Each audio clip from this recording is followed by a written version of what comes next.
Alors l'application déjà je la trouve très jolie visuellement. L'application de la Bourse Livre je la trouve très simple d'utilisation. On a juste le livre, on a le code barre, on met le code barre et automatiquement ça détecte si le livre peut être revendu ou non.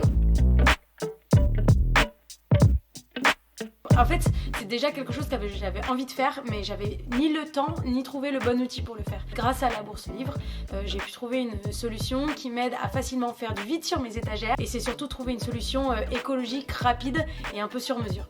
En fait j'ai confiance en la Bourse Livre. C'est vrai que c'est par bouche à oreille aussi, j'ai eu des excellents retours sur ce qu'ils font.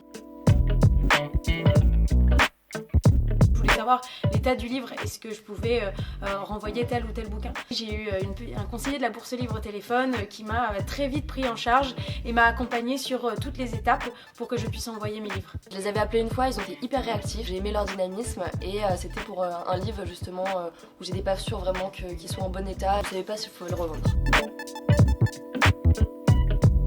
La Bourse Livre m'a permis déjà de gagner des euros, mais surtout ce qui était important pour moi, c'est qu'elle m'a permis d'économiser en termes de packaging sur la revente de mes livres. J'ai vraiment pu tout englober, tout envoyer d'un coup, ce qui m'a permis d'économiser des cartons et aussi des frais de livraison. En général, j'ai 3 € à 3,50 € par livre, ce qui moi me semble bien, dans le sens où on n'a vraiment pas beaucoup de choses à faire, on a juste à renvoyer ses livres, donc si on en envoie 10 ou 15, on a déjà un gain qui est assez significatif. Utiliser la Bourse Livre et pour l'écologie et la planète et pour avoir un peu d'argent de poche aussi, c'est intéressant.